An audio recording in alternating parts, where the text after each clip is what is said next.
This evening we're going to be studying in chapter 16 from the 18th book of Yisrayl. And the title of the sermon that Pastor did on Abel 26, the Roman date 5/12/18, the title is "The Plagues Mentioned in Revelation Have Got a Great Start in Damascus, Syria." And so we're starting on page 163 for those of you who have your books. And in verse 2 there, we see the statement, the prophecies are 100% correct. And we've seen this over and over, how the prophecies have come to pass just in complete detail and just as Yahweh said they would in the book of Yahweh. So the prophecies are 100% correct. And in verse 3 here, the word is going out from the house of Yahweh as prophesied to all the world. We're one of the top 5 places, in fact, this week in the United States we're tops in the most selected articles. Now, over on the second column here of page 163, Pastor is referring to the latest article he had written at that time. He says, the article will get their attention because it's about Syria and Damascus, and the prophecy concerning Damascus becoming a ruinous heap. She won't be called a city after the destruction. And Pastor has said in sermons recently that all the prophecies rest on Damascus. And I'd like to just look at Isaiah 17, which contains the prophecy of Damascus. So if you have your books of Yahweh in front of you, Isaiah 17, we'll read 1 through 8 here. It says, the burden of Damascus. Behold, Damascus will cease from being a city. It will be a ruinous heap. Now that gives you a picture of what is in the future for the city of Damascus in these last days. And we see the wars going on in Syria at this time. And so I'd like to continue reading here. In verse 2, the cities of Arar are forsaken. They will be for flocks, which will lie down, and no one will make them afraid. No one's going to make the flocks afraid because there aren't going to be very many people left in that area. The fortress will also cease from Ephraim. Now, Ephraim is a city of about 17 miles from Jerusalem. Damascus is 150 miles from Jerusalem. So, you see, this war that will occur in the Middle East, in and around the great river Euphrates, will cover quite a large area, and it will also affect the state of Israel. So it says, the fortress will also cease from Ephraim, the kingdom from Damascus, and the remnant from Syria. They will be like the glory of the children of Israel, says Yahweh of hosts. In that day it will come to pass that the glory of Jacob, and not speaking of the sons of Jacob, the elders of the house of Israel in the land of Israel, will be made thin. So their glory will be made thin. In other words, they're going to be involved in this war and are going to suffer some of the devastation that occurs. And the fatness of the flesh will grow lean. And that paints a picture of lack of food in that day.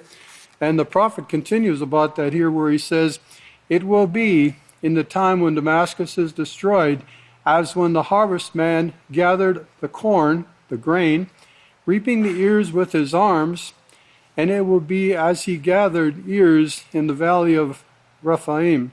Now that's a valley in the land of Israel, but it's mainly rocks and hills. It's not fertile farmland. So what the prophet is saying is that they'll be gathering, but there'll be very little to gather because very little food would grow in this valley of Rephaim. You might be able to graze some goats in it, but that's about it. And same thing about the grapes and the olives here. He says, the prophet says, but gleaning grapes will be left on it, like the shaking of an olive tree. Notice 2 or 3 olives at the top of the uppermost bough, 4 or 5 in its outermost fruitful branches, only a very small quantity, as if the gleaners said, the harvesters had already been through, but no, this is what's going to be available at harvest time. says Yahweh, Father of Israel. And that day will a man, and look at the effect it's going to have on the people who are alive in those areas at this time. He says, in that day will a man look to his Maker, and his eyes will have respect for the Holy One of Israel, who is Yahweh. And he will have no use, this man who finally has respect for the Holy One of Israel, and he will have no use for the altars, the works of his hands, nor will he respect that which his fingers have made, neither for the sacred poles, groves, nor the sun images. So he's going to be turning from his God worship at that time and seeking Yahweh because of the distress in the land. So in the chapter 16 here, Pastor says, last week we covered these plagues, how they were created and how they're spread. They call it medieval. Medieval Black Death was airborne, scientists say. In other words, it wasn't transferred by animals, rats or whatever. It was airborne. Black Plague was airborne. The article says you can forget about the rats, which I thought was a laugh to begin with. You find these diseases in pigs, and pigs travel faster than rats as a carrier.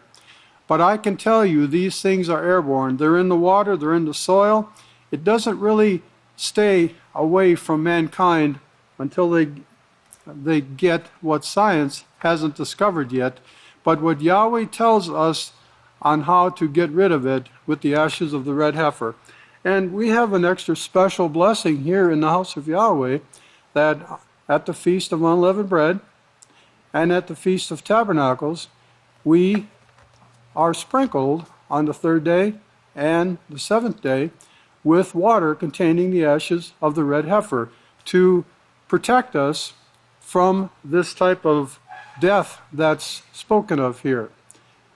And and you can read about that in your own time in Numbers chapter 19. It talks about the use of the water containing the ashes of the red heifer for purification, for cleansing.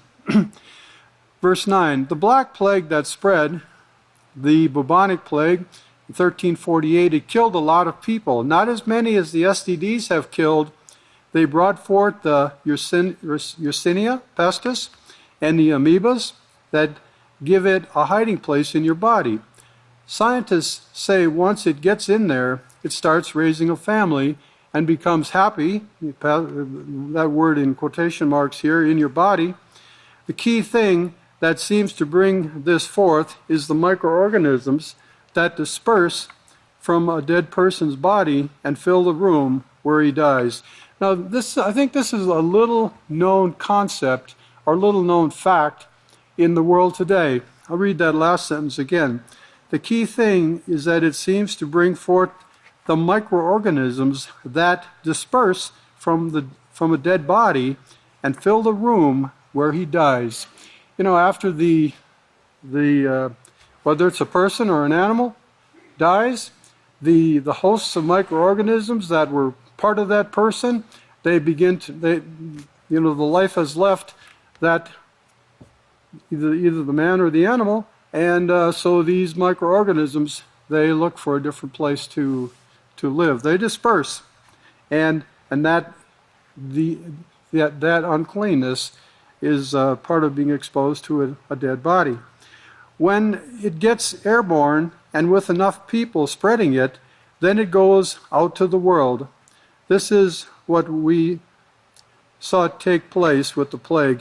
And, you know, in some of these cities, for example, in Syria, there have been news articles where they're digging through the ruins and disposing of the corpses or recovering the corpses for burial. And this is a nasty job that they're doing, but it is necessary to remove that uncleanness and to give that corpse a proper burial. They're saying now the return of the Black Death, scientists uncover plague. I want you to know that the plagues are in action right now. You might be turning to Revelation 9 again. I want to touch on that before we go on. Scientists uncover plague in soil and water. Remember Cain, you've got to associate this with the beginning. The earth, Yahweh said, cried out to him because of the blood that had been shed by Cain from Abel. You can get it from a person's cough, and we in keeping Yahweh's laws, his laws, just the keeping of his laws contain a protection for us, from what the pastor's talking about here, these diseases. And so there's wonderful, awesome blessings in being faithful to Yahweh and keeping his laws. He's built in protection in these laws for each and every one of us. You can get it with relations of any kind, touching. I don't want to waste a lot of time on this in this article, and so he goes on here. It's speaking of your Yersinia pestis that gets in your body. The sexually transmitted diseases cause bacteria. They come from bacteria, and they cause bacteria. And in verse 12 here, Yahweh tells you the way to stop it. Only his house is practicing it today. Yahweh shows the plague will not come near you. We are actually living Psalm 91 right now as we speak in this time period, and we are living Psalm 91. 1,000 will fall at our side and 10,000 at the other side. So going on to page 165 here. In Revelation 9, we see these are being used to kill people around the great river Euphrates. And the Syrian civil war began in 2011.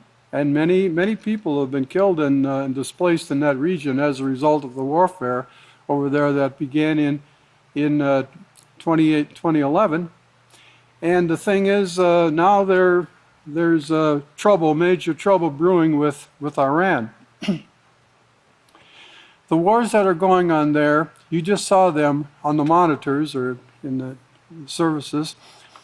Then if you notice Damascus, it's starting to turn bombs loose there.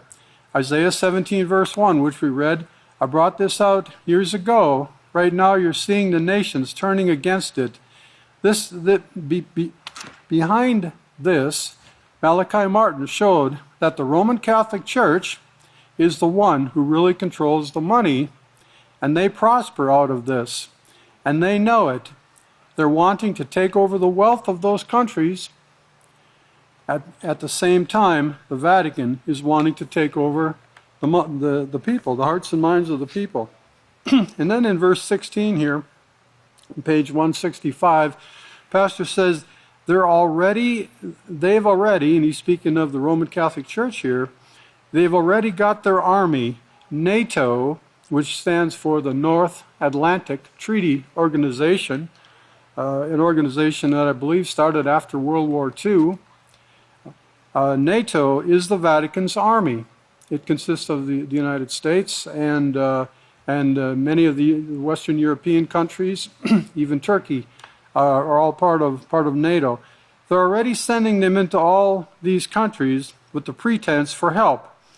It's kind of like the help that they offered America with Columbus when he brought his armies with him and tried to kill off all the Sabbath keepers and anyone who wouldn't convert to Catholicism. They prefer to call this Catholicism democracy today.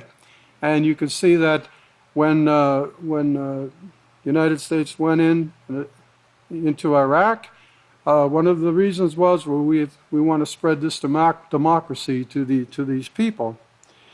So I'd like to just go over to follow up on this thought a little bit here, where Pastor talks about NATO being the Pope's army.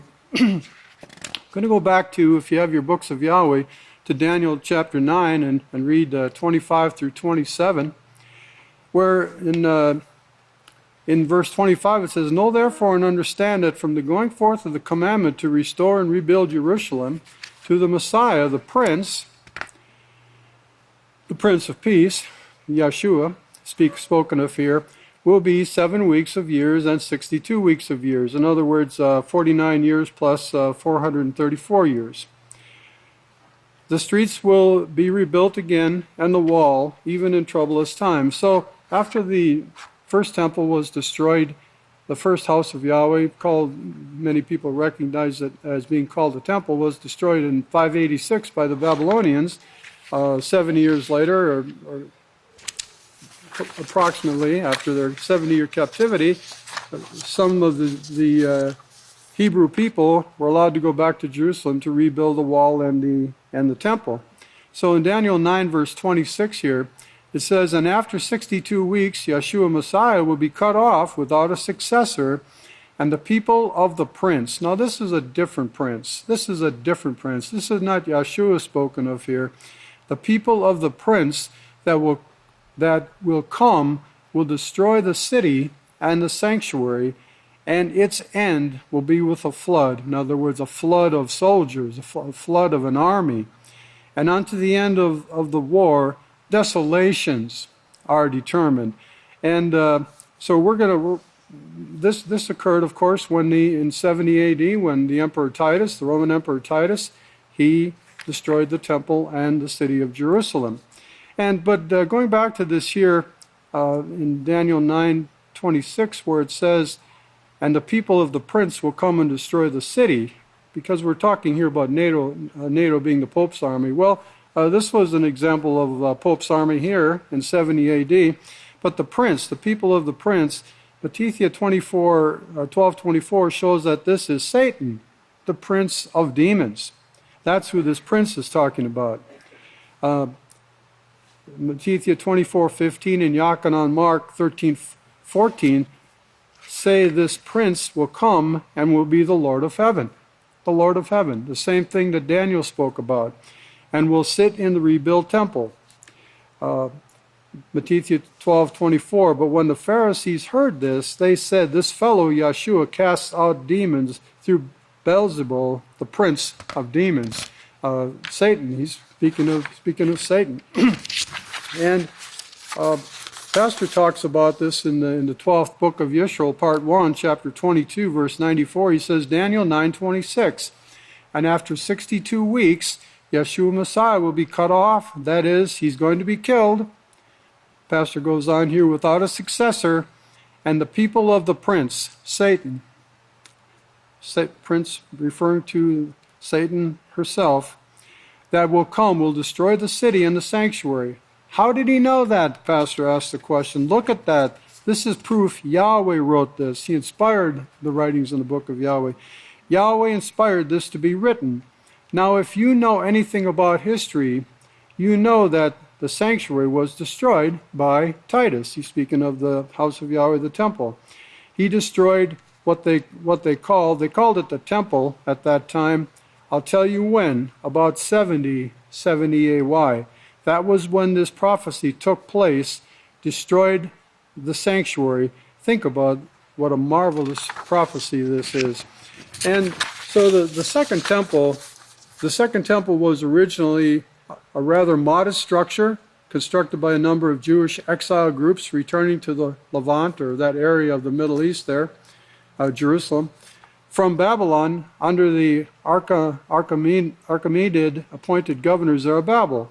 However, during the reign of Herod the Great, the second temple was completely refurbished, and the original structure was totally overhauled into the large and magnificent edifices and facades that are more recognizable now as what had been the second temple.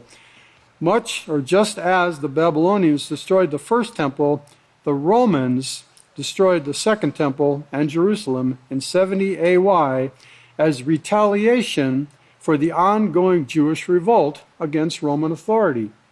The second temple lasted for a total of 585 years, from 516 BY to 70 AY. And in Daniel 9:27, we know this prophecy. We've seen the pictures. If I could we've seen the pictures of Yitzhak Rabin shaking hands with Yasser Arafat, chairman of the PLO, and President Clinton there in the middle. So I'd like to just read that, Daniel 9:27, and he will confirm a covenant with many for 1 week. This is the 7-year covenant, a covenant of peace. 7 years, and in the midst of the week, the prophet says, he will cause the sacrifice and oblation to cease. And we've seen this. Netanyahu shut down this peace process after some things had been accomplished 3.5 years later after the signing of this peace treaty in September 13th of 1993. Instead, but notice this instead, and it's part after this in Daniel 9:27.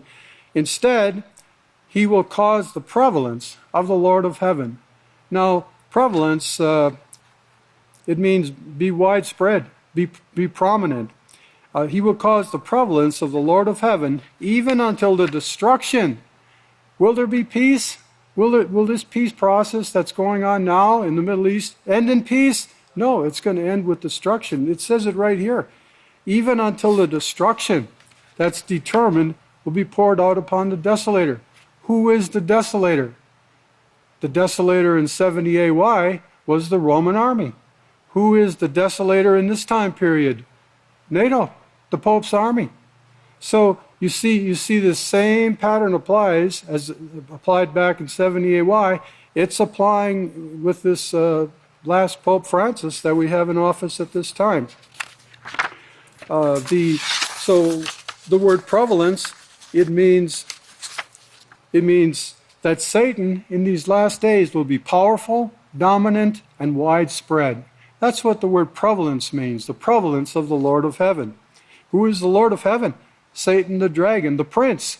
She wanted to hide behind a male authority, or the authority of a man. So to hide the fact that she's a female, she's a woman, or she's a female being, I should say. Satan the dragon, who gives power and authority to Pope Francis, and the beast from the sea, who has 7 heads and 10 horns. And who is the desolator? Pope Francis and the woman who sits on the 7 hills of Rome, along with his army, NATO. That is who the desolator is in this prophecy here in Daniel 9:27. So they've already got their army. NATO is the Vatican's army, pastor says. And then over on the top of 165 here, the second column, pastor's talking a little bit about he said, if you listen to President Trump, listen to his words, it's all run by hoodlums, even the news media. And these are President Trump's words. The news media is bringing forth propaganda, and President Trump broadcasts this. I'm speaking of President Trump, pastor says. He tells how evil the news media is. Well, what goes around comes around, pastor says. President Trump is suffering what was turned loose on the House of Yahweh a few years ago. You know, there was what pastor's talking about here is character assassination. And character assassination from Wikipedia, it says character assassination is a deliberate and sustained process that aims to destroy the credibility and reputation of a person. Somewhat like gossip today. Somewhat like gossip, similar to that, but this is it has a specific purpose to destroy the credibility and reputation of a person, institution, social group, or nation. Agents of character assassination employ a mix of open and covert methods to achieve their goals, spreading false information, accusations, planting or fostering rumors, and manipulating information. Character assassination, and these tactics have been used against the House of Yahweh to try to stop the message from going out. Character assassination is an attempt to tarnish a person's reputation. It may involve exaggeration, misleading half-truths, or manipulation of facts to present an untrue picture of the targeted person it is a form of defamation and can be a form of ad hominem argument. And this ad hominem argument is kind of interesting because, just like Pastor says, it attacks a person's character rather than the content of the argument. Who can come against the truth? You know, the truth of Yahweh's laws, the truth of His prophecies. They can't, but they can attack the person bringing it. And that's the point about character assassination. For living individuals targeted by character assassination attempts, this may result in being rejected by their community, family, or members of their living or work environment. Such acts are often difficult to reverse or rectify, and the process is likened to a literal assassination of a human life. The damage sustained can last a long time, or for historical figures, for many centuries after their death.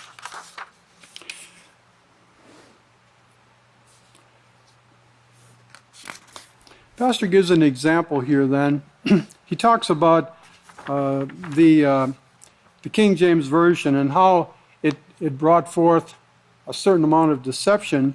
He says, but I think if you took, and he gives this example about words in a dictionary. He says, but I think if you look to the Webster's Dictionary or any other dictionary took it away from the world and kept them for a few generations, and then you gave them to the Catholic Church, they would want to translate them into another language. If they came to the word rabbit and they took the word rabbit out and put apple in its place, what would occur? The next generation would come to know a rabbit by the name apple. So when it came to clean and unclean food laws, they would eat a rabbit, which is really scripturally unclean, but they would think it was okay because they called it an apple, and an apple is clean to eat. It's just that simple, Pastor says. That's what they did in the Holy Scriptures. So they changed a lot of key things over a period of time, like taking out the name, that made it difficult to find the truth and to give correct reverence to Yahweh. Even in the King James Version, they have to twist it, the preachers do, to make the rabbit clean and the apple unclean. They do their twisting, but you can still take the King James Version as it is, and you can prove the seventh-day Sabbath was the only one that Yahweh made holy.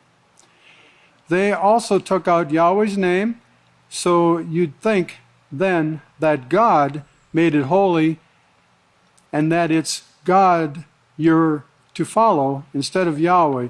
This is how great the deception took place. It's rather simple, Pastor says, but think about that with the dictionaries and how they did the King James Version.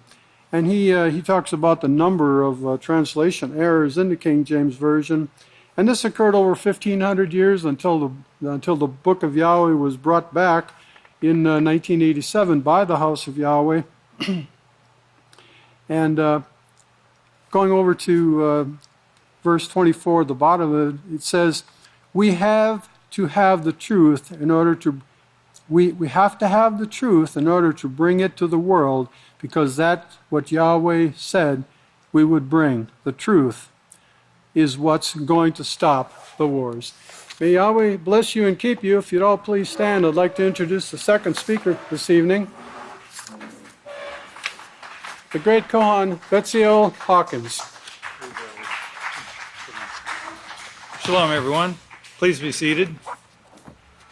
We're going to pick up here on page 166 and 167 in our lesson this evening.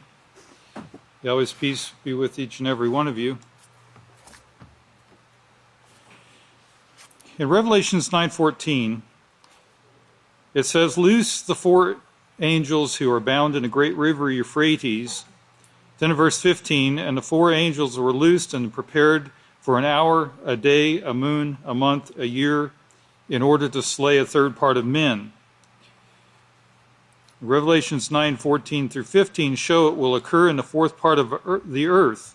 And this is what we refer to as in and around the great river Euphrates.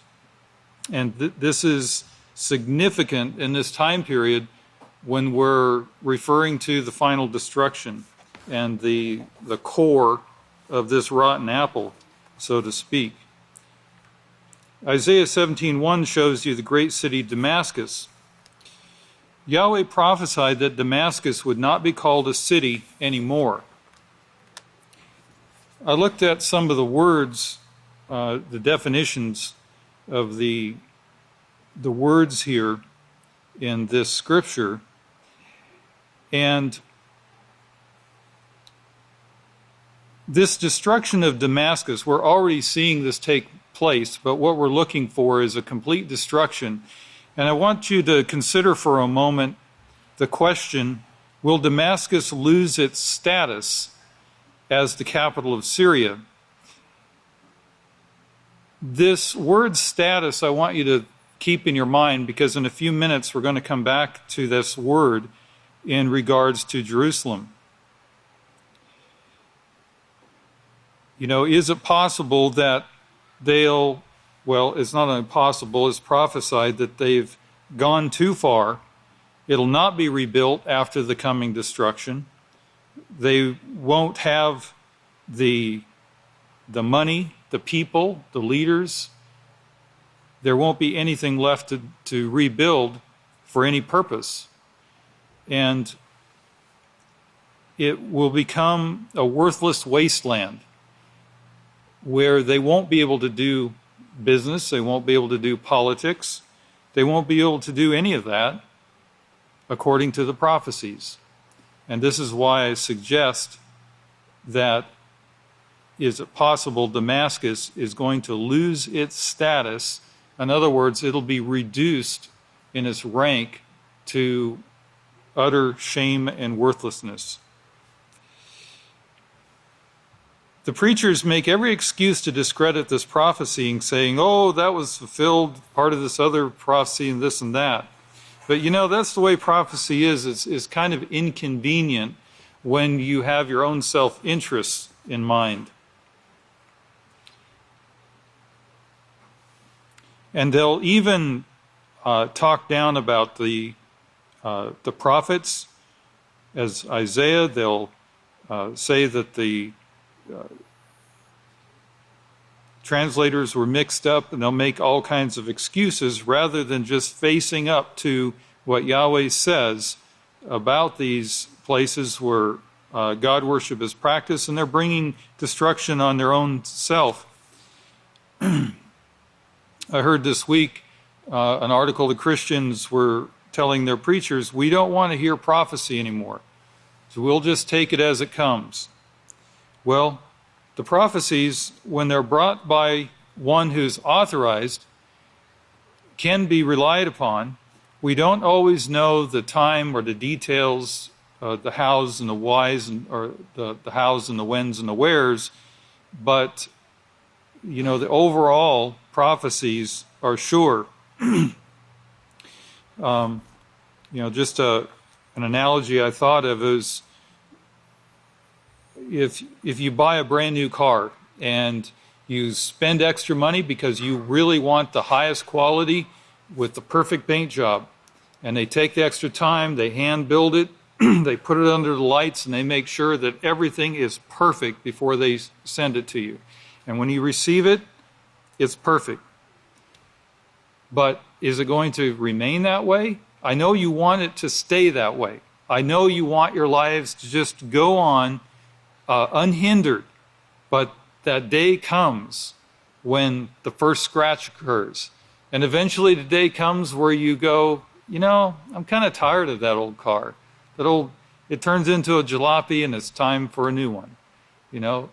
And so if you're an adult, especially, and you've had that experience where you think, oh, it's so fresh and new and it's wonderful, I would that I could enjoy this forever.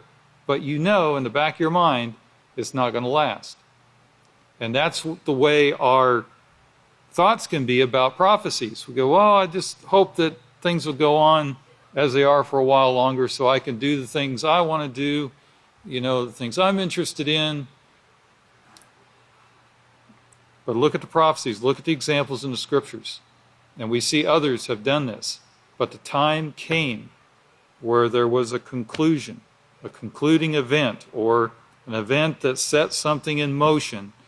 And so, even with the House of Yahweh being essentially wiped out, with only a few secret scriptures hidden and passed on and preserved, but it wasn't until this time period when one was called and authorized to bring it forth. Revelations 9:20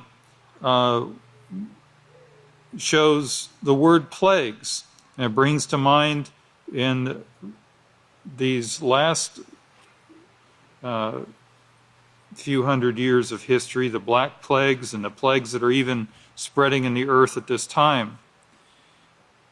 Matthew 24:21 says it's going to be the worst time of trouble ever, and worse than all others. So these are signs that we can look to and can expect and be preparing for.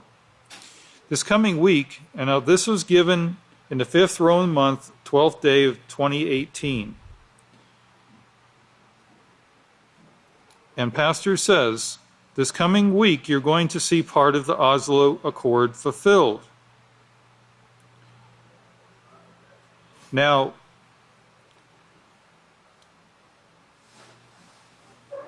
it's part of the Oslo Accord that the American embassy would be moved to Jerusalem.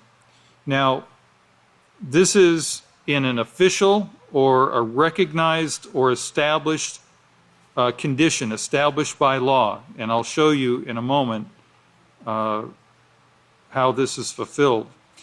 And also notice, the Oslo Accord is this 7-year plan that we wrote about in the 70s.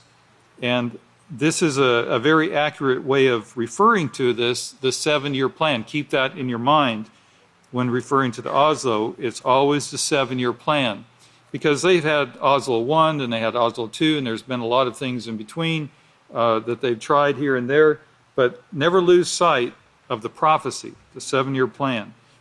And as pastors told us, is a plan of action. Action on this topic gives status to Jerusalem. And I'll show you here how that took place. But we wrote about it in the 70s. In the Mark of the Beast, Volume 1, this is covered in chapter 12.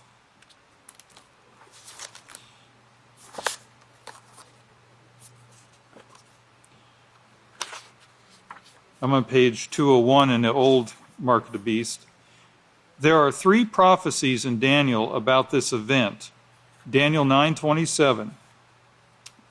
And he shall make a strong covenant with many for 1 week, and in the midst of the week he shall cause the sacrifice and oblation or libation to cease. Instead, he will cause the prevalence of the abominable idol that makes desolate, even until the destruction that is determined shall be poured upon the desolator. And Daniel 11:31, and the army shall stand on his part. Now, Con David just went over this, but I want you to notice this character, he. This character performed 3 functions in this Daniel 9:27. He will make a strong covenant with many. He will cause the sacrifice and oblation to cease, and he will cause an abominable idol that causes desolation to prevail. So there ought to be some question in your mind right now. These prophecies were translated, the abominable idol that makes desolate. But it should have been translated, the Lord of heaven.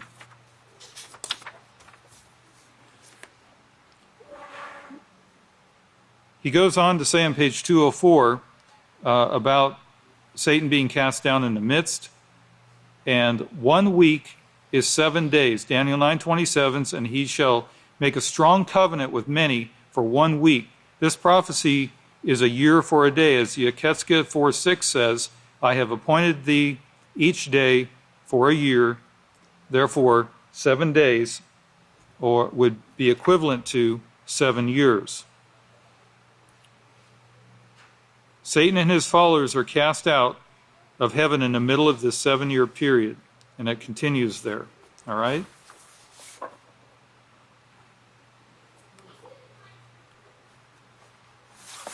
All right.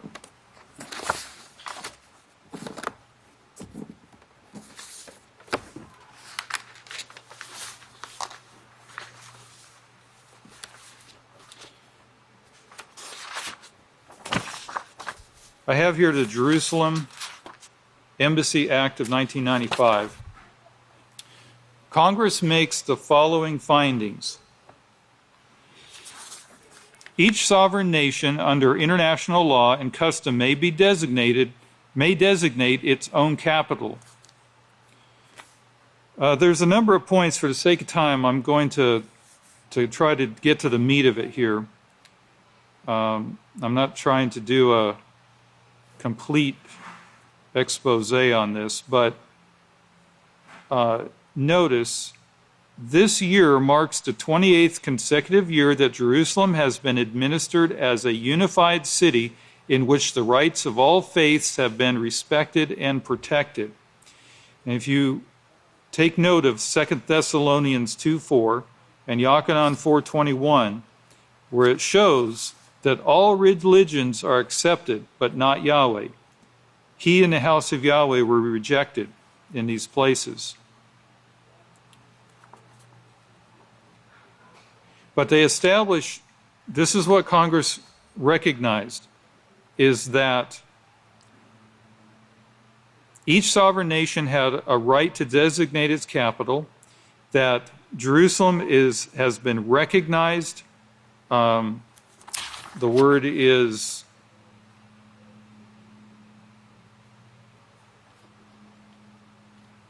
de facto, meaning in fact or effect, whether right or not, whether officially recognized or not. They viewed it and they treated it as the capital. September 13th, 1993, Declaration of Principles on Self-Government Arrangements. Now, that is the Oslo. The Declaration of Principles on Interim Self-Government is the official title of the Oslo process, or the peace accord. It lays out a timetable for the resolution of final status issues, including Jerusalem. Now, they didn't solve all the final status, but they did address the status of Jerusalem, and that's what's important. You know, you could look at these like legal terms.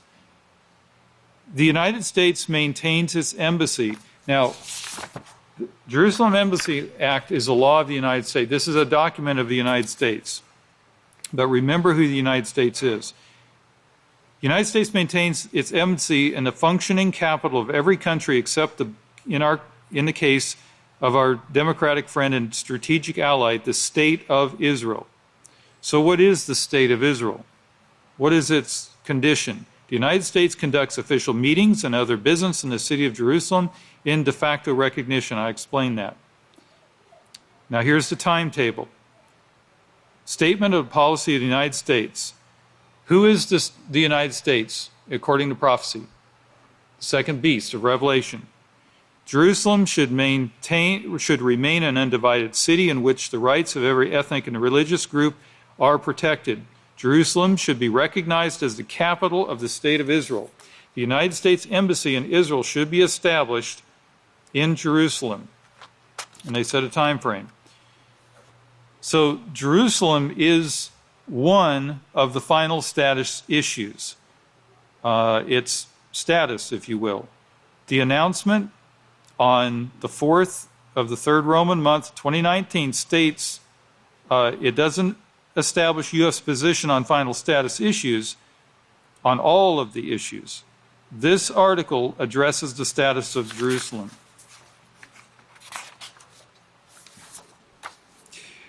As used in this act, the term, in quotes, United States Embassy means the offices of the United States Diplomatic Mission and the residence of the United States Chief of Missions. So you have two official offices, the Diplomatic Mission and the Chief of Missions.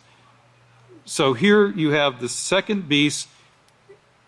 identified as a political as well as, I'm going to show from the mark of the beast, religious institution. And we can see this in starting around page 58. The United States, therefore, is the second beast that Yochanan saw in Revelation 13:11.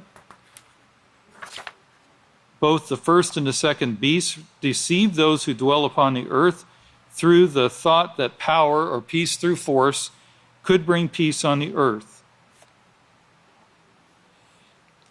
Satan is the one behind this false religious power. Satan works the mystery of iniquity, which is brought about by the power and the signs and lying wonders. The first and second beast, the political religious power, has accomplished the task of deceiving this whole world through the help of Satan.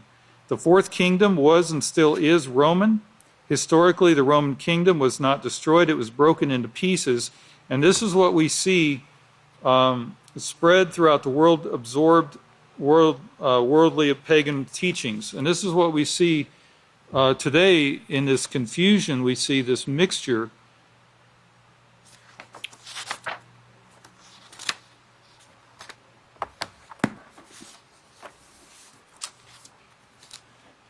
So who is this covenant, this strong covenant between? Well, it's between, you have a strong covenant. He will make a strong covenant with many, which translate Rabin. It's not between Israel and Palestine. It's between, as the Khan said before me, they're not going to achieve peace through this. But it's Satan and the beastly system, the Catholic Church, and all of that behind it. It's the power, that beastly power that makes up, that includes the United States, that fourth beast. All that whole structure behind this makes a covenant with Rabin, who represented the nation of Israel at that time. And Rabin actually asked John Paul II for assistance in this process. In the third month of 94, he asked him for assistance to participate or contribute in the way of a solution or of negotiations of both religious and moral input. And then after he was murdered, the Pope invited Leah Rabin, his wife, to the pontiff, and she said the pontiff recognized Jerusalem as the capital of Israel. And Rabin sought the Vatican backing for the Oslo, a 7-year plan. And there has been formal and diplomatic ties between Israel and the Vatican since 1994. Vatican contested Israel's sovereignty over Jerusalem, so they have an interest in it, which we've covered that in sermons.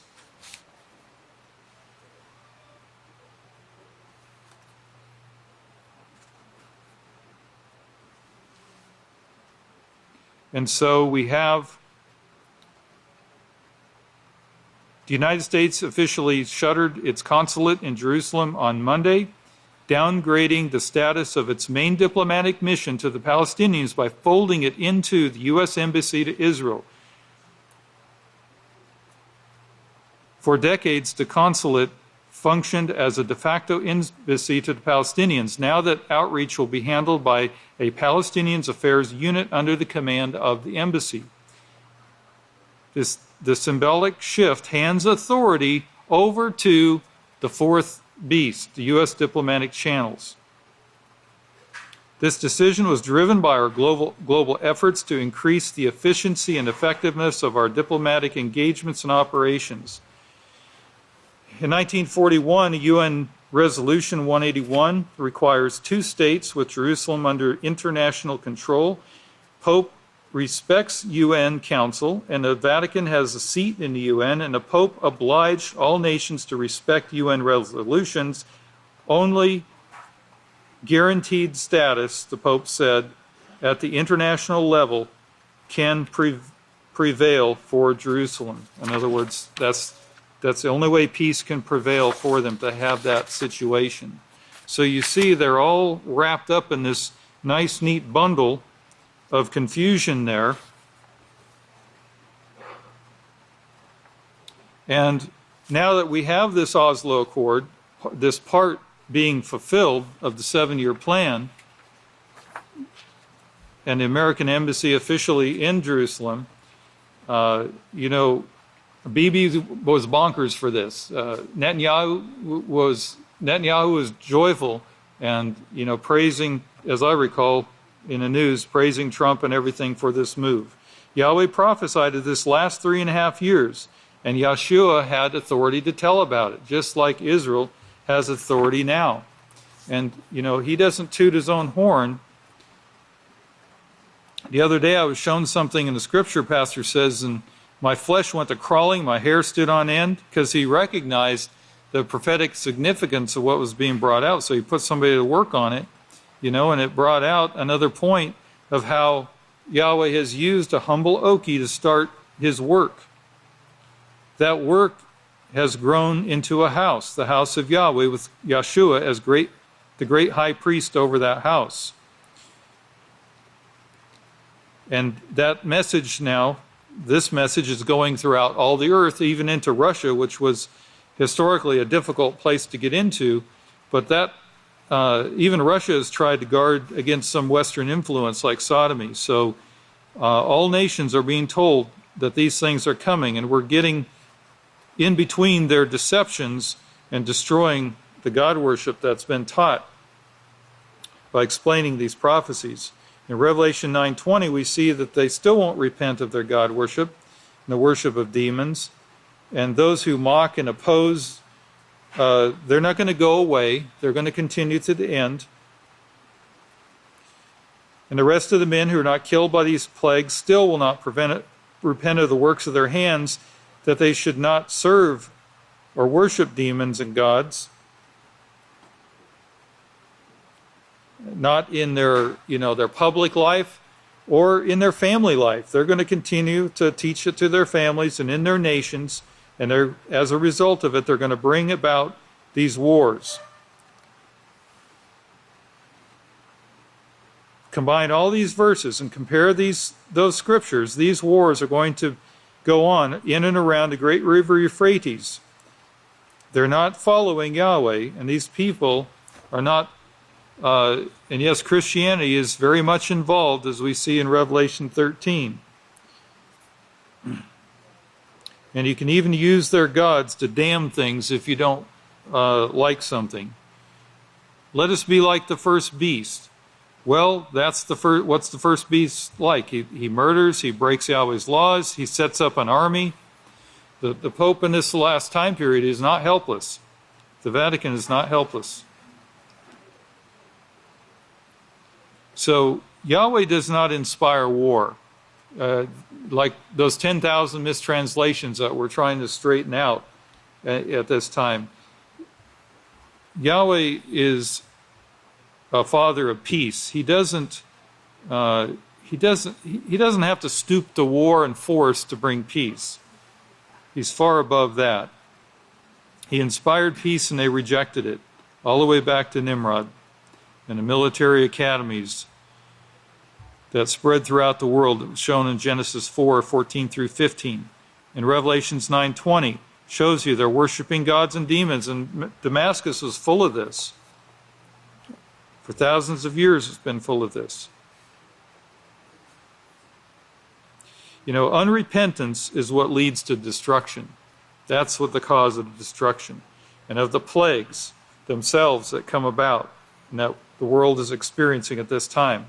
Look at all the strings that Yahweh pulled and shows us today, not only in the prophecies, but even in the Gematria, showing the alignment of these prophecies. How can you justify unbelief anymore? Well, I guess it's just inconvenient, right? If you don't submit to Yahweh's house and start living righteously like you're taught to, the other hand is going to take hold of you. And that's Satan's alternative. But there's no life in that hand as she plays out. Here now in Revelation 9:20, the 4 angels were loosed. We went over that. Yeshua gave the parable that said it's going to become the greatest in the whole universe. The great work of Yahweh that we're blessed to be a part of is going to become the greatest in the whole universe. This group that you've been called to become perfect. We need to be looking at our overcoming. How are we doing? Do a checkup, do a health check, and get ourselves on track. You're blessed, Daniel said in Daniel 12:12. That should be easy to remember. Blessed is he who waits and comes to the 1,335 days. The work of Yahweh was prophesied.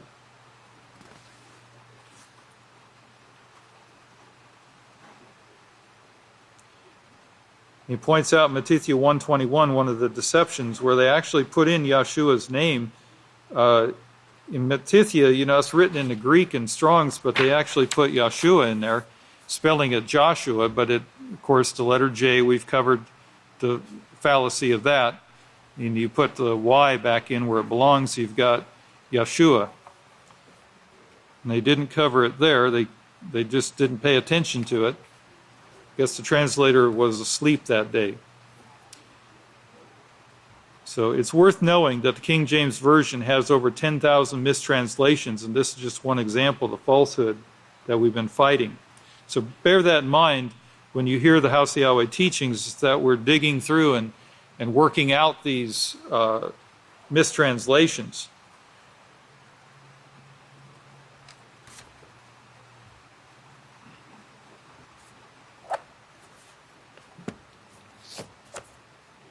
It doesn't take too much intelligence to look in Exodus 20, which day is the Sabbath. So, these basic teachings, starting with the Sabbath, so you can come and learn about these prophecies and learn about Yahweh's laws. Learn what it is that you need to change in your life, and then determine to repent of those things and change.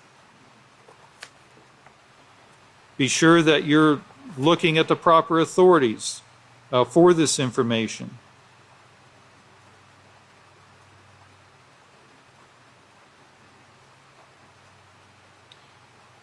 It's important that we recognize these prophecies and see that the house of Yahweh is the only one bringing these things forth. And, given the time, whatever question you have, we can find the answers. And the truth does come out. And that should be a strong indication to anyone of the authority of the house of Yahweh, and the authority that works from it is Yeshua, the high priest over the house of Yahweh, the son of Yahweh, and we are the sons and daughters of Yahweh, along with Israel, the one sent to teach us these prophecies.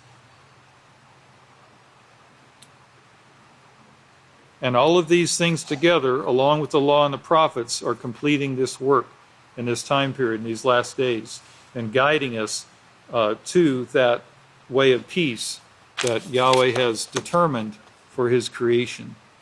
Yahweh bless your understanding, and Yahweh bless your Sabbath.